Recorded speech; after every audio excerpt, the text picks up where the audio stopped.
What is a polite thing to do in the United States, but extremely rude in some other places? Tanzania. You never, ever take your shoes off unless you're at home by yourself, not at a person's house, and never out in public. When you get out of bed in the morning you put on slippers immediately, and some women refuse to even let their husbands see their feet. In the past few years walking around in socks has become more acceptable, but men still consider it taboo. In 24 years of marriage my dad said he saw my mother's feet twice, and both times it was an accident. If you go to the pool they have special shoes to wear, but in low income areas you'll just see 50 kids in the pool in their sneakers. Man, would it suck to have a foot fetish in Tanzania.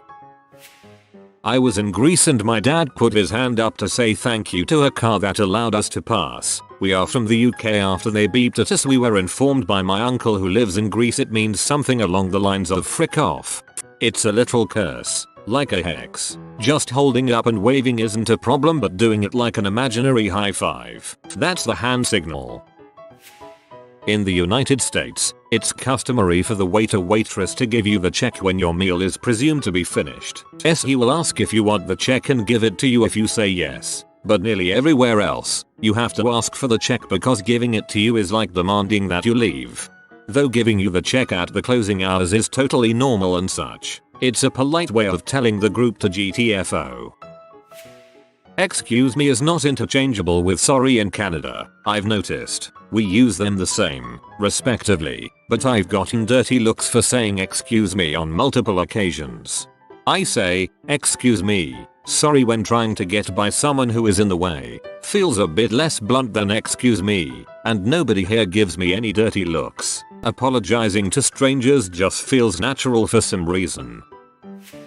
I don't know about polite, but it's socially acceptable small talk to ask what someone does for a living in the States. In a lot of places it's considered an insult.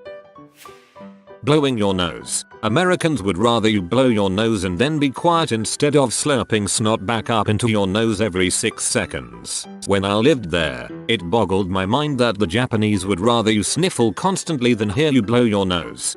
Where I live US most students will excuse themselves from the classroom to blow their nose outside in the hallway so that they don't disrupt class. Unless there is a test going on, the teachers typically allow them. Eye contact. Stares intently. I've been told that doing the peace sign with the back of your hand facing the other person actually means frick you in some countries. Is true. Very rude in England. Tipping people. For example, in Burundi tipping someone implies that the person receiving the tips is poor and unable to survive by themselves. I'm sure there are other places that feel the same though.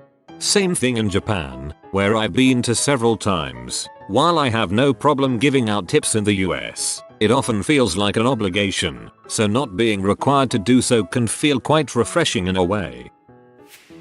It is considered incredibly insulting to call person older than you by their name in many countries. Also, calling your boss by their names is not considered a very good practice, and employees are encouraged to use sir, madam with bosses. Definitely some very different climates internationally between employees and managers that can be entertaining. I was in a meeting at the US subsidiary of an Italian company when some of the Italian brass were in for a meeting. The looks on their faces when one of the underlings piped up that something might not be the best of ideas was well worth the time. I spent several weeks last summer in Nairobi, Kenya last year, and learned a few things from experience. For example, I think this may be similar in other countries, but the OK gesture is extremely vulgar. I was trying to teach my VBS lesson to a bunch of 5-year-olds. When I paused and used the hand gesture, they all gasped, and one of them nearly fell off their seat. The reasoning behind my username actually comes from this incident, as it was whispered from the back row, Shetani Mzungu, the white devil, in Kiswahili. Smiling. In the US it's common courtesy, but when I went to Jordan, women smiling was looked down upon and scandalous.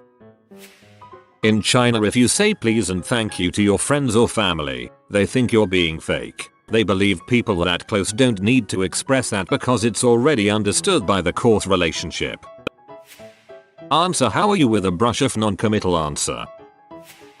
Alright, we were just talking about this during dinner. Differences in table manners and how my mom figured out the differences between the Dutch and the American. Like having one hand on your lap while eating. My mom does this, and when she first met my grandparents, they're Dutch, they thought she was very rude doing that but didn't say anything. In the Netherlands you should keep both hands above the table. This stems from the ye olden days where people were afraid that you'd have a knife under the table. She on the other hand was doing what she was told to be good manners. She also switches her fork from her left to her right hand after she is done cutting and puts down the knife. This was also a big no-no for my grandparents. So she is up to 2 strikes on her first visit just after eating. Later they are having tea. Well, they ask her if she wants to drink something and she says coffee, and they think that is very weird because it's tea time, and they offer her a cookie and then put the plate of cookies on the table. So after a while she decides to take a second cookie cause the plate was right in front of her. Strike 3. My grandparents didn't approve and my dad just thought it was hilarious and didn't explain the situation. Only after a couple of years he explained to them that what she was doing was considered very proper in America and was showing her good manners. They still don't approve. Smiling at strangers. In many places, it's either threatening or a sign of mental illness. Indian here. Moving out of your house. I understand the Western world sees moving out of your house when you're an adult a compulsion, while most Indians stay with their families and eventually end up taking care of their parents. I find it a bit weird that Americans find it kitsch when people are still staying at home with their parents when they're over a certain age. Just to be clear, we all move out at some time, but there's like no social stigma associated with staying with your parents if you have to. What religion are you? I'm from Ireland, so it was not uncommon to be asked if I was Catholic or Protestant. Or even better, do you favor the IRA? A coworker spent some time in Indonesia for work. He was having a work planning meeting at his house with some of his coworkers, 3 men, 2 women, all of whom were also from other countries, and didn't think anything of it. The next day, the neighborhood elder stopped by and told him that it was not okay that he had women in his house that he wasn't married to. He said that the elder didn't outright threaten him, but the implication was pretty clear. Don't do it again. Surprised no one's mentioned calling women you don't know mom. In a lot of southern states, it's treated as the height of respect, but in a lot of other places, it's the equivalent to calling someone hey you, old lady. Mom jokes. It's okay in USA, not for everybody, but it's pretty common. Here in Russia it's like a taboo. Most offensive mom expression we got here, fricked your mom, and you don't want to say it to immigrant from Caucasian region. They got knives and guns. It's also a generational thing in the USA. I wouldn't make a joke about someone's mom if they're over 50. For one thing, their mom is probably dead, so it's not so funny, but they're also much more likely to find the whole concept entirely offensive. Thank you for your service. From what I've seen, it's extremely awkward to do this to a soldier in the UK. I'm not in the military myself, but I've been around people who have had it happen to them. They've taken it as if the person has tried to use the fact you're in the army as a way to pat themselves on the back for being so grateful. It's bad. The way Americans interact with professors and teachers. As an Indian who is in the US for his graduate studies, I find it sometimes edging on disrespectful the way students interact with teachers. Back in India, there is a lot of respect given to teachers, so much so their informality that is maintained between students here is slightly scary. I remember in about the first 2 weeks over here, a professor handed out a pop quiz for the 3rd consecutive class at the beginning of the class, and one of the guys just exclaimed, "Professor, another quiz? Have mercy, Professor." And I swear I was only thinking at that time, that man, this guy's gonna be kicked out of this class for good, sent home and banished from the university. And instead the professor looked at him and smiled and actually laughed. He just agreed that he felt it was too much, but reassured all of us that he was only doing it for us to better understand the course. Use the national flag everywhere. In Mexico is illegal. It's disrespectful. In the US, someone dropped $1 on the street. Let me help you by pinning it to the ground with my toe so it doesn't blow away in this crazy wind. In Thailand, don't ever step on money, like, ever.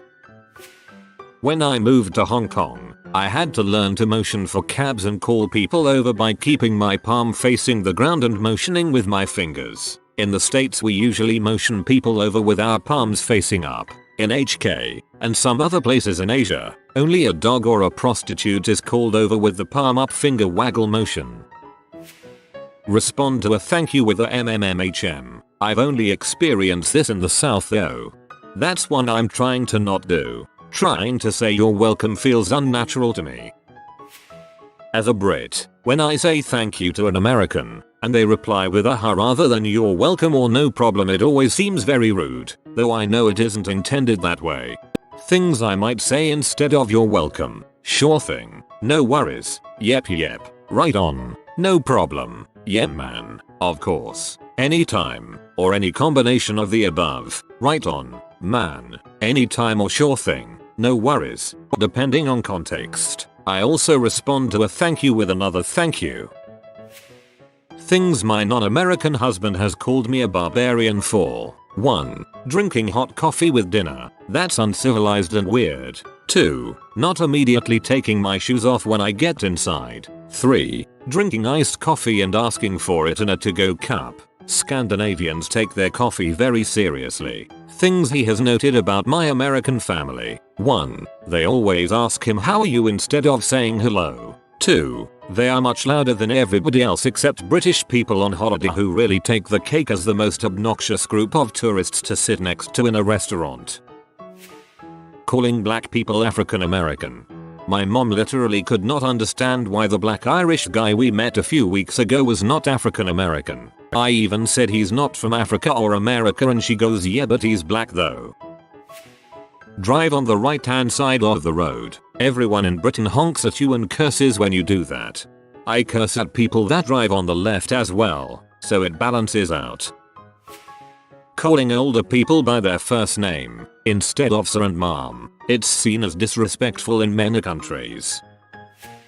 Using the left hand for some things. In certain countries, mostly in the Middle East, India, and parts of Africa, the left hand is considered very dirty because, historically, that was the hand used for certain sanitary activities. So using it to initiate a handshake, touch food, touch someone else, or present a gift can be considered pretty disgusting in some places.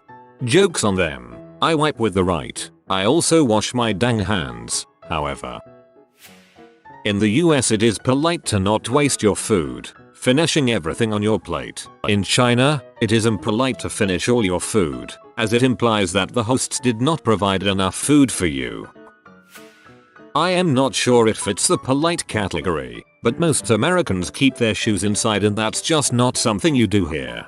I've noticed that in America it's regional based on climate. I grew up in the Midwest where it's snowy or muddy for most of the year. I always took my shoes off inside. My friends from out west desert area think it's hilarious. I judge it on a case-by-case basis now. If I see any sign of carpet, they are coming off immediately. If you are new to the channel, you can subscribe. I publish new videos every day. Until then, check another video.